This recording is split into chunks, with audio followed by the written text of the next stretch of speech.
நீதானே எங்க அம்மாவை கொன்ன, நீதானே எங்க அம்மாவை கொன்ன.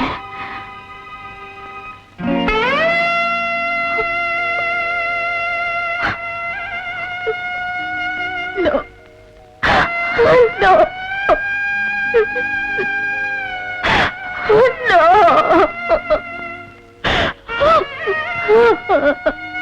தீபா,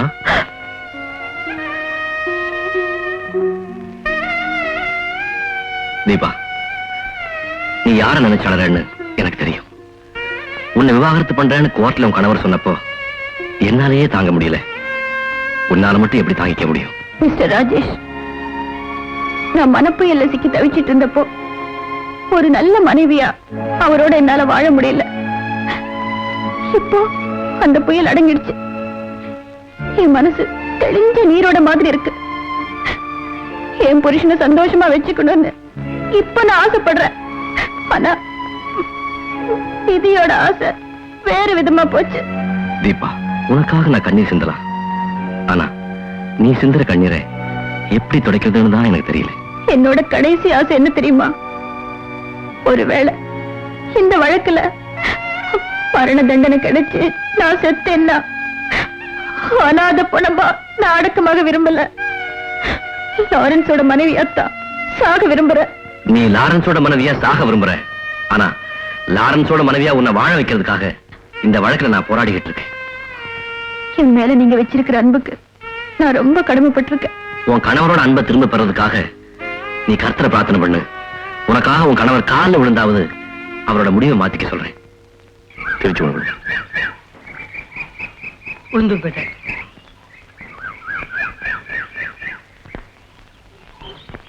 மிஸ்டர் லாரன்ஸ், உங்களை பார்க்கத்தான் ஓடோடி வர்றேன். என்ன விஷயம்? உங்களுடைய பிரதரா நினைச்சு கெஞ்சி கேட்டுக்கிறேன். உங்க மனைவியோட மனநிலைமை இப்ப கம்ப்ளீட்டா குணமாயிடுச்சு. இனிமே எல்லா விதத்திலையும் உங்களுக்கு ஏத்த மனைவியா அவங்க சந்தோஷமா உங்க கூட வாழ முடியும். அவசரப்பட்டு தீபா விவாகரத்து பண்ணாதீங்க. என்னமோ அவ நாளைக்கே விடுதலையா வெளியே வர மாதிரி இல்ல, அவ்வளவு உறுதியா பேசுறீங்க. ஒருவேளை நான் கஷ்டப்பட்டு விடுதலை வாங்கி கொடுத்துட்டேன்னா என்னோட உழைப்பும் தீபாவோட எதிர்காலம் வீணா போடக்கூடாது இல்லையா? அதுக்காகத்தான் உங்ககிட்ட மண்டாடுறேன். அத்தைக்கு மீச முளைக்கட்டும், பாக்கலாம். லாரன்ஸ், இதை உங்க காலுன்னு நினைச்சு கெஞ்சி கேட்டுக்கிறேன். உங்க மனைவிக்கு வாழ்க்கை தர மறுத்தீங்கன்னா நிச்சயமா அவங்க தற்கொலை பண்ணிக்குவாங்க. லோக், தீபா என்ன பொறுத்த வரைக்கும் பிரிச்சு எறிஞ்ச கூரை. நான் மறுமணம் செய்துக்க போறது உறுதி. பொண்ணெல்லாம் ஏற்கனவே பார்த்தாச்சு. Please don't disturb me. Lawrence, தயவு செஞ்சு நான் சொல்றது கேளுங்க. உங்க மனைவியோட 4 வருஷம் குடும்பம் நடத்திட்டு இந்த நேரத்துல இப்படி நட்டாத்துல விட்டுட்டு போனா அவங்க அனாதை ஆயிடுவாங்க. அவங்களுக்கு வேற ஆதரவே இல்லாம போயிடும். உங்க கட்சிக்காரி கன்னி பொண்ணு தானே, நீங்களே அவளை கல்யாணம் பண்ணிக்கிட்டு ஆதரவா இருக்கலாமே.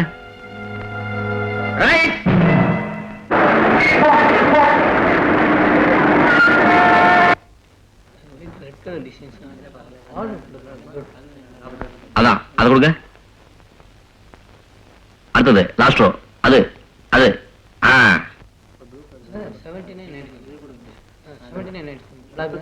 அதுங்க அந்த பிளாக் நடுவுல நடுவுல. ஏன் சார், ஷோகேஸ்ல இருந்து நானும் புடவை எடுத்து போட்டுக்கிட்டே இருக்கிறேன். நீங்களும் 1 மணி நேரமா உத்து உத்து பாத்துக்கிட்டே இருக்கிறீங்க. ஒரு புடவை கூட பிடிக்கலையா? கட்டிக்க போறவளுக்கு கலர் மேட்ச் ஆக வேண்டாமா? அந்த ரெட் எடு. இங்க ஏகப்பட்ட ரெட் இருக்கு. எந்த ரெட்டை சொல்றீங்க? கடைசியில் உள்ள கையை வை. வச்சுட்டேன். அப்படியே கீழே வா.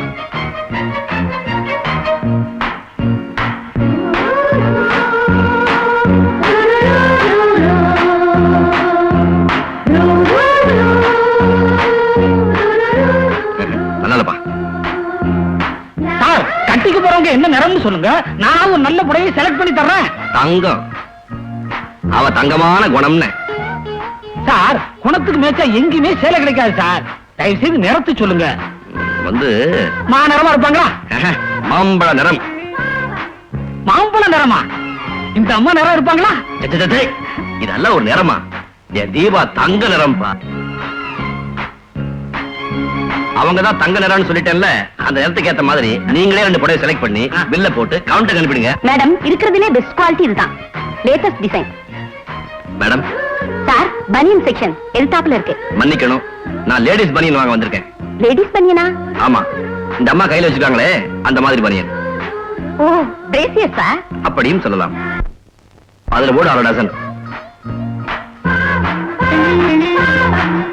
சீக்கிரமா கொடுத்துருமா, அனல் காத்து அடிக்குது. அவசரப்படாதீங்க சார், அந்த அம்மாவுக்கு பில் போட்டுட்டு தான் உங்களுக்கு தர முடியும். அப்ப நீ பில்ல போட்டு கவுண்டருக்கு அனுப்பி வை. நான் உள்ள போய் உள்பாவாடை வாங்கிட்டு வந்துடுறேன். மேடம், இந்த காலத்து ஆம்பளைங்களை பாத்தீங்களா? கட்டின கொண்டாட்டியா இருந்தா அளவு தெரிஞ்சிருக்கும். புதுசா சின்ன வீடு செட்டப் பண்ணிருப்பார் போல இருக்கு. அதான் அடுத்த பொம்பளைங்களை பார்த்து அளவு சொல்றாரு. நீ வேற எரியிற நெருப்புல ஏமா எண்ணெய் ஊத்துற? பில்ல போடு. தீபா, வாங்க ராஜேஷ். இந்த துணிமணிகள்லாம் உனக்கு தான். புடவை கலர் பிடிச்சிருக்கான்னு பாரு. நான் தண்டனை எதிர்நோக்கி நிக்கிற கைதி. ஏற்கனவே கணவரால தண்டிக்கப்பட்ட மனைவி. எனக்கு எதுக்கு ராஜேஷ் இந்த ஆடை அலங்காரம் எல்லாம்? வேண்டாம். தீபா, இத நான் எடுத்து கொடுத்தா நீ வேண்டான்னு சொல்லலாம். ஆசையோட உன் கணவர் எடுத்து கொடுத்தத நீ வேண்டான்னு சொல்லக்கூடாது. என்ன சொல்றீங்க?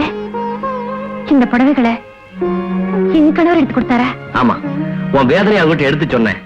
இன்பத்திலும் துன்பத்திலும் நிழலா இருக்க வேண்டிய கணவன் இந்த இக்கட்டான நேரத்துல மனைவியை தனிமரமாக்கிட்டு போறது தர்மம் இல்லைன்னு உணர வச்சேன். அவர் தவற உணர்ந்துட்டாரு. உன்னை கைவிட மாட்டேன்னு என்கிட்ட வாக்கு கொடுத்தாரு.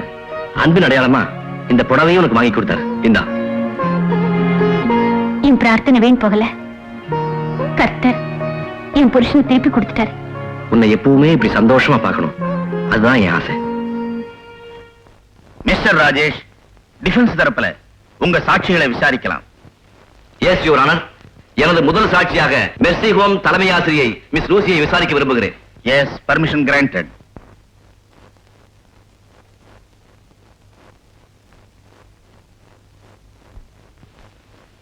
மிஸ் லூசி, நீங்க எத்தனை வருஷமா ஆசிரியை வேலை பார்க்கறீங்க? கடந்த 15 வருஷமா. உங்களுக்கு கல்யாணம் ஆயிடுச்சா? எனக்கு இன்னும் கல்யாணம் ஆகல. குழந்தை இருக்கா? Order, order. Defence lawyer, please proceed. மறுபடியும் கேட்கிறேன், உங்களுக்கு குழந்தை இருக்கா? ஒரு பெண் குழந்தை இருக்கு. உங்க குழந்தைக்கு என்ன வயசாகுது? 12 வயசு ஆகுது. அந்த குழந்தைக்கு தகப்பன் யாருன்னு சொல்ல முடியுமா? Gnanaraj. I strongly protest, Your Honor. Gnanaraj கொலை செய்யப்பட்டு விட்டார். குற்றச்சாட்டுகளை மறுப்பதற்கு வாய்ப்பில்லாத அவர் மீது வீண் பழி சுமத்துவது சரியல்ல. யுவர் ஆனர், ஞானராஜ் மீது பழி சுமத்துவது எனது நோக்கமல்ல. எனது விசாரணை முடிவில் வழக்குக்கும் இந்த சாட்சியத்துக்கும் எவ்வளவு நெருங்கிய தொடர்பு இருக்கிறது என்பதை எனது பேரன்பிற்கும் பெருமதிப்பிற்கும் உரிய ப்ராசிக்யூட்டர் அவர்களை உணர்ந்து கொள்வார்கள். Objection over ruled. Miss Lucy, அவருக்கும் உங்களுக்கும் பிறந்த அந்த குழந்தைக்கு கருணை வள்ளல் ஞானராஜ் ஏதாவது பணம் கொடுத்து உதவினாரா? அவர் இந்த உதவியும் செய்யல. ஆனா அவருக்கு நெருக்கமானவங்க உதவி செஞ்சுட்டு வராங்க. யார் அந்த நெருக்கமான நபர்? அவர் மனைவி மைதிலி ஞானராஜ். மிஸ்ஸஸ் மைதிலி ஞானராஜ் உங்களுக்கு பணம் கொடுத்து உதவ காரணம்? அவங்க புருஷன் எனக்கு செஞ்ச கொடுமைக்கு பிராயச்சித்தமா இந்த உதவி செஞ்சுட்டு வராங்க. Thank you miss Lucy. That's all your honour. Prosecutor defence சாட்சியை குறுக்கு விசாரணை செய்யலாம். Your Honor, இந்த சாட்சியை விசாரிக்க நான் விரும்பவில்லை. யுவர் ஆனர், ப்ராசிக்யூஷன் தரப்பு சாட்சியான மிஸ்ஸஸ் ஞானராஜை மறுபடியும் விசாரிக்க விரும்புகிறேன். Yes, proceed. அம்மா, மறுபடியும் உங்களை கூண்டில் ஏற்றி விசாரிக்கிறதுக்கு என்ன மன்னிக்கணும். பணக்கார குடும்பத்துல பொண்ணா பிறந்துட்டாலே தாலி கட்டின புருஷனை கூலிக்கார மாதிரியும் வேலைக்கார மாதிரி நடத்துற திமிர் பிடிச்ச பொம்பளைங்க தான் இங்க நிறைய பேர் இருக்காங்க. அவங்க மத்தியில புருஷன் மனசால தனக்கு துரோகம் பண்றாருன்னு தெரிஞ்சிருந்தும் அவர் பேரு கிடக்கூடாதுன்னு சிரிச்ச முகத்தோட அந்த சித்திரவதையை சகிச்சிட்டு வாழ்ந்துருக்கீங்களே, அந்த பண்புக்கு நான் தலை வணங்குறேன். ஆமா, மிஸ் லூசி உங்க கணவரை பத்தி சொன்னது உண்மைதானே? உண்மைதான். லூசிக்கு நீங்க பண உதவி செஞ்சுட்டு வர்றது உண்மைதானே? முற்றிலும் உண்மை. கடைசி ஒரு கேள்வி. முதல் நாள் விசாரணையில் உங்கள் கணவர் உங்களை தவிர வேறு எந்த பெண்ணையுமே ஏறெடுத்து பார்க்காத உத்தமர் என்று சொன்னீர்களே, அது பொய்தானே? ஆமா, பொய்தான். Thank you madam. யுவர் ஆனர், அடுத்து இன்ஸ்பெக்டர் மகேந்திராவை விசாரிக்க எனக்கு அனுமதி அளிக்க வேண்டுகிறேன். Yes, permission granted. Mister Mahendra, 18 வருஷமா நீங்க போலீஸ் இலாக்காவில் வேலை பார்க்கறீங்க இல்லையா? Yes sir. ஞானராஜ் சிபாரிசு தான் உங்களுக்கு சப் இன்ஸ்பெக்டர் வேலை கிடைச்சதுன்னு நான் சொல்றேன். இல்ல, என்னுடைய தகுதிக்கும் திறமைக்கும் தான் அந்த வேலை கிடைச்சது. அவரோட செல்வாக்குல தான் இதே ஊர்ல 8 வருஷமா சப் இன்ஸ்பெக்டர் வேலை பார்த்தீங்கன்னு நான் சொல்றேன். நிச்சயமா இல்ல. அவரோட சிபாரிசு தான் உங்களுக்கு இன்ஸ்பெக்டர் பதவி உயர்வே கிடைச்சதுன்னு நான் சொல்றேன். Am I correct? என்னுடைய பதவி உயர்வுக்கு காரணம் ஞானராஜ் இல்ல, என்னுடைய நேர்மையும் உழைப்பும் தான். ரொம்ப நாளா உங்களுக்கு ஞானராஜ தெரியும். அவரை பத்தி என்ன நினைக்கிறீங்க? அவர் ஒரு நல்ல மனிதர். That's all. அந்த நல்ல மனிதரோட நீங்க நெருக்கமான தொடர்பு வச்சிருந்தது உண்டா? சில பொது நிகழ்ச்சிகளில் சந்தித்துக் கொண்டதை தவிர அவருடன் வேறு நெருக்கமான உறவு வைத்துக் கொண்டதில்லை. ஐ see. உங்க மகனுக்கு என்ன பேர் வச்சிருக்கீங்க? ஞானராஜ். உங்க பையனுக்கு ஞானராஜன் பேர் வச்சு அவருக்கு ஆராதனையே பண்ணிருக்கீங்க. பட் அவருக்கு உங்களுக்கு நெருக்கம் இல்லைன்னு சொல்றீங்க. It looks funny. I object, Your Honor. அவர் பிள்ளைக்கு அவருக்கு பிடித்தமான ஒரு பேரை வச்சிருக்காரு. அதுக்காக அந்த பேர் உள்ளவங்க எல்லாம் அவருக்கு பிடிக்கணுங்கிற அவசியம் இல்ல. Objection upheld. Defense lawyer must avoid such irrelevant questions. Yes, Your Honor. Mister Mahendra, இந்த ஊர்ல நீங்க சப் இன்ஸ்பெக்டரா இருந்தப்ப தானே மேல் டீச்சர் தற்கொலை பண்ணிட்டாங்க. ஆமா, அப்போ அந்த தற்கொலையும் நீங்க தானே விசாரணை பண்ணிருப்பீங்க. நேச்சுரலி. மேரியின் சடலத்தை போஸ்ட்மார்ட்டத்துக்கு அனுப்புறீங்களா? இல்ல, ஏன் அனுப்பல? பஞ்சாயத்தார் அதை தற்கொலை முடிவு பண்ணதுனால போஸ்ட்மார்ட்டத்துக்கு அனுப்ப வேண்டிய அவசியமே ஏற்படல. அந்த பஞ்சாயத்துக்கு தலைவர் யார்? மிஸ்டர் ஞானராஜ். Very good. தீபாவின் தாயார் தற்கொலை பண்ணிக்கல, ஞானராஜால் கொலை செய்யப்பட்டார்னு உங்ககிட்ட யாருமே சொல்லலையா? சொல்லல. மேரியின் மர்மச்சாவை பத்தி மறு விசாரணை செய்யணும்னு உங்ககிட்ட யாருமே கேட்கலையா? கேட்கல. நீங்க சந்தேகப்படுற மாதிரி ஊர்ல அப்படி ஒரு வதந்தியே கிளம்பலையா? கிளம்பல. லுக் மிஸ்டர் மகேந்திரா, நீங்க பொய் சொல்றீங்க நிரூபிக்கிறதுக்கு எங்கிட்ட சாட்சிகள் இருக்கு. அப்படி நானா நிரூபிச்சுட்டா பொய் சாட்சி சொன்ன குற்றத்துக்கும் போலீஸ் ஆபீசரா இருந்துகிட்டே நீதிக்கு இடையூறான என்ன குற்றத்துக்கு ஆளாயிடுவீங்க. Come out with the truth. Mary கொலைதான் செய்யப்பட்டாங்கிற வதந்தி ஊர்ல கிளம்பினதும் உண்மைதான். அந்த வதந்தியை கேட்டதுக்கு அப்புறம் ஏதாவது நடவடிக்கை எடுத்தீங்களா? எடுக்கல. ஏன் எடுக்கல? அதுக்கு முன்னாலேயே புதைச்சிட்டோம். எதை பதிச்சிட்டீங்க? உண்மைகளையா? இல்ல, மேரியோட சடலத்தை. சோ மேரியின் மரணம் தீர விசாரிக்கப்படலங்கிறதா உண்மை இல்லையா? வந்து வந்து ப்ளீஸ் கம் அவுட். இருக்கலாம். நீங்க இறங்கலாம். That's all your honour. Your next witness mister Rajesh. Father Michael. Father, எத்தனை வருஷமா இந்த ஊர்ல இருக்கீங்க? 30 வருஷமா இருக்கேன். டீச்சர் மேரி உங்களுக்கு தெரியுமா? நல்லா தெரியும். மேரியின் மகள் இந்த தீபா உங்களுக்கு தெரியுமா? அவ சின்ன குழந்தையா இருந்த போதே எனக்கு தெரியும். மேரியின் மரணத்துக்கு அப்புறம் தீபா உங்க பாதுகாப்புல தானே இருந்தா? ஆமா. ஆனா கொஞ்ச நாளைக்கு பிறகு திருச்சியில இருந்த அவ சித்திக்கிட்ட அவளை நான் ஒப்படைச்சிட்டேன். உங்களுக்கு கொலை உண்ட ஞானராஜ் தெரியுமா? நன்றாக தெரியும். ஞானராஜ் தீபாவின் தாயாரை கற்பழித்து கொலை செய்து விட்டார் என்பது உங்களுக்கு தெரியுமா? மன்னிக்கவும், இந்த கேள்விக்கு என்னால் பதில் சொல்ல முடியாது. காரணம், அந்த நிகழ்ச்சியை நான் கண்ணால் பார்க்கவில்லை. இந்த போட்டோவில் இருக்கும் கல்லறை யாருடையது என்று சொல்ல முடியுமா? தீபாவுடைய தாயார் மேரியுடைய கல்லறை. அதில் சில எழுத்துக்கள் தெரிகின்றனவே, அதை கொஞ்சம் படித்து சொல்ல முடியுமா? ஞானராஜை கொல்வேன் என்று எழுதப்பட்டிருக்கிறது. இது யாரால் எழுதப்பட்டது? இந்த தீபா 10 வயது சிறுமியாக இருந்த போது எழுதியது. எப்போது எழுதப்பட்டது என்று சொல்ல முடியுமா? தீபாவின் தாயார் அடக்கம் செய்யப்பட்ட மறுநாள். கல்லறையில் தீபா எழுதியதை நீங்கள் நேரில் பார்த்தீர்களா? நேரில் பார்த்தேன். Thank you father. யுவர் ஆனர், இந்த போட்டோவை டிஃபென்ஸ் தரப்பு தடயமாக கோர்ட்டில் தாக்கல் செய்கிறேன்.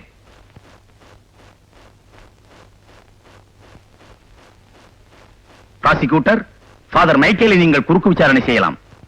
யுவர் ஆனர், ஃபாதர் மைக்கேலை குறுக்கு விசாரணை செய்ய நான் விரும்பவில்லை.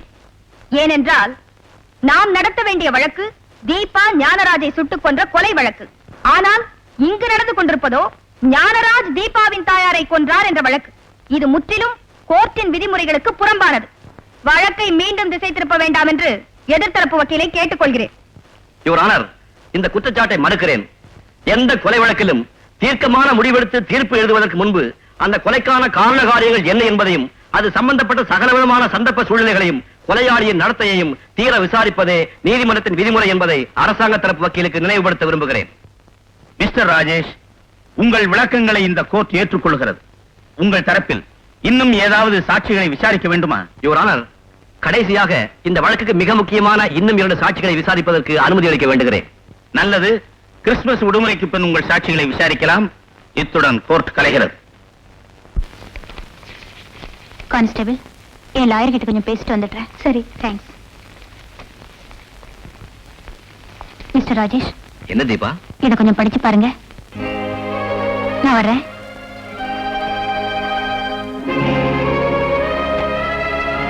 மிஸ்டர் டிஃபென்ஸ் லாயர், என்ன மேடம்? உங்ககிட்ட ஒரு சந்தேகம் கேட்கலாமா? நீங்க தான் சட்டத்தை கரைச்சு குடிச்சவங்களாச்சே, உங்களுக்கு கூடவா சந்தேகம் வந்துடுச்சு? எனக்கு வந்திருக்கிற சந்தேகம் சட்டத்துல இல்ல, உங்க நடத்தையில. ஏன்? நல்லா தானே நடக்கிறேன். இல்ல, நல்லா நட்டிக்கிறீங்க. பச்சையாவே கேக்குறேன், தீபா உங்க கட்சிக்காரியா இல்ல காதலியா? நீங்க நினைக்கிற மாதிரி அவ என் காதலி இல்ல. பின்ன யாரு? என் கண்மணி. ஆ? ஆ.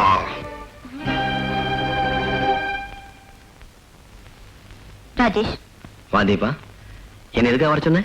அன்பின் அடையாளமா என் புருஷன் வாங்கி கொடுத்த இந்த புடவை எனக்கு நல்லா இருக்கான்னு பாருங்க. பிரமாதமா இருக்கு. இதை விட பிரமாதமா இன்னொரு அன்பளிப்பையும் லாரன்ஸ் எனக்கு அனுப்பியிருக்காரு. அதை உங்ககிட்ட காட்டுறதுக்காகத்தான் வர சொன்னேன். என்ன அன்பளிப்பு? என்னை விவாகரத்து செய்ய போறதா லாரன்ஸ் அனுப்பி இருக்கிற நோட்டீஸ். லாரன்ஸ் என்னை ஏத்துக்கிட்டுதா சொன்னதும் பொய், இந்த புடவைய வாங்கி கொடுத்தாருங்கிறதும் பொய். இல்லையா ராஜேஷ்? தீபா, வளர்ற வயசுல நீ தாயை இழந்துட்ட, வாழ வேண்டிய வயசுல கணவனையும் இழக்க போறேன். இந்த வேதனை உன்னால தாங்க முடியாதேங்கிற பரிவுல தான் அப்படி ஒரு பொய்ய சொன்னேன். என்ன மன்னிச்சிடுமா? உங்க நல்ல மனசுக்கு நான் எப்படி நன்றி சொல்றதுன்னே தெரியல. இப்ப கூட ஒண்ணு கெட்டு போகல. இந்த விவாகரத்தை ஏத்துக்க முடியாதுன்னு சொல்லி இந்த நோட்டீஸுக்கு நானே ஒரு பதில் அனுப்புறேன். சட்டப்படி லாரன்ஸோட உன்னை சேர்த்து வைக்கிறேன். அதுக்கு அவசியமே இல்ல ராஜேஷ். விவாகரத்துக்கு சம்மதிக்கிறேன்னு நானே எழுதி அனுப்பிட்டேன். தீபா, இந்த விஷயத்துல நீ ரொம்ப அவசரப்பட்டுட்ட. இல்ல ராஜேஷ், என்னோட வேதனையை விட லாரன்ஸோட சந்தோஷம் தான் முக்கியம்னு நினைச்சேன். அதனாலதான் இந்த முடிவெடுத்தேன்.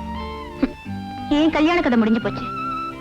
இனிமே நான் பிரார்த்தனை பண்றதெல்லாம் உங்க வெற்றிக்காகத்தான். இப்ப ஒரு கொலைகாரி அவளோட என் வீட்டுக்காரர் நெருங்கி பழகிறது எனக்கு கொஞ்சம் கூட பிடிக்கல. ராஜேஷ்க்கு இது முதல் கேஸ். அதனால வழக்கு மேல இருக்கிற அக்கறையில தான் கட்சிக்காரி கிட்ட கொஞ்சம் அந்யோன்யமா பழகலாம். அதை நீ தப்பா எடுத்துக்க கூடாது. அவகிட்ட இவரு லாயரா நடந்துக்கிட்டா பரவாயில்ல, லவ்வரால பழகுறாரு. லவ்வராவா? என்னம்மா சொல்ற? கட்ன பொண்டாட்டிக்கு புடவை எடுத்து கொடுத்தா நியாயம், கட்சிக்காரிக்கு புடவை எடுத்து கொடுத்தா என்ன அர்த்தம்?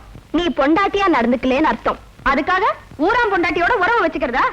இதோ பாராதா, ஒரு பெண்ணுக்கு பெருமை அவளுடைய பணத்திலயோ பரம்பரை கௌரவத்திலயோ இல்ல, புருஷன் கூட சேர்ந்து வாழ்ற வாழ்க்கையில தான் இருக்குன்னு எத்தனையோ தடவை எடுத்து சொன்னேன். நீ கேட்கல. இப்ப பொறாமப்பட்டு என்னம்மா பிரயோஜனம்? நான் ஒண்ணு பொறாமையில பேசல, பொண்டாட்டிங்கிற உரிமையில தான் பேசுறேன். அந்த உரிமை பறி போகாம இருக்கணும்னா உங்க அப்பா கிட்ட சொல்லி உன் வீட்டுக்காரரை கண்டிக்க சொல்லு. இது புருஷன் பொண்டாட்டி பிரச்சனையா நாங்களே பேசி தீர்த்துக்கணுமா? இதுல அவரு தலையிட மாட்டாராம். பரவாயில்லையே, உங்க அப்பா வாழ்க்கையிலேயே முதல் தடவையா ஒரு உருப்படியான புத்திமதி சொல்லிருக்காரு. அப்படியே செய். என்ன சொல்றீங்க டாக்டர்? உன் பிரச்சனை தீரணும்னா பேசாம உன் புருஷன் கால்ல விழுந்து மன்னிப்பு கேளு. என்ன சொன்னீங்க? நான் போய் அவர்கிட்ட மன்னிப்பு கேட்கணுமா? என்னால முடியாது. இது என் மான பிரச்சனை. இது மான பிரச்சனை இல்லம்மா, உன் மாங்கல்ய பிரச்சனை.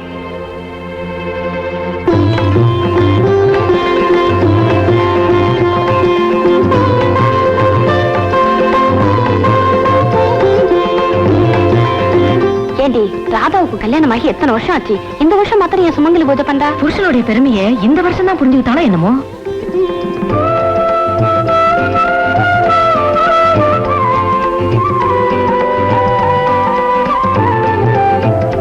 நோம்பு கயிறு எடுத்துக்கங்க, எடுத்துக்கங்க.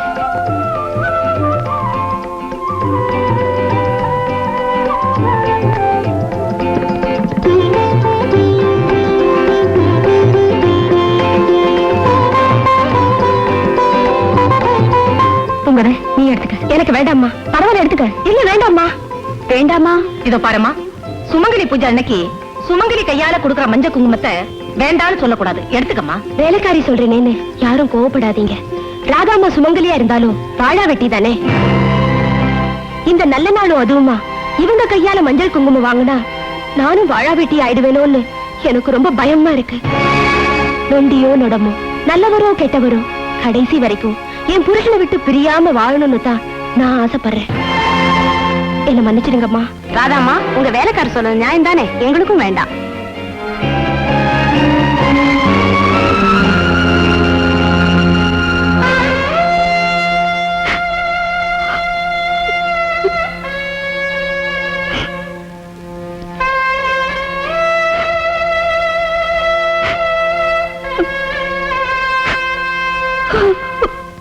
Merry Christmas Deepa. தேங்க்யூ. நீ கேட்டுக்கிட்ட மாதிரியே இன்னைக்கு உன்னை வெளியே கூட்டிட்டு போறதுக்கு ஜெயிலர் கிட்ட பர்மிஷன் வாங்கிட்டேன். வாங்க போலாம்.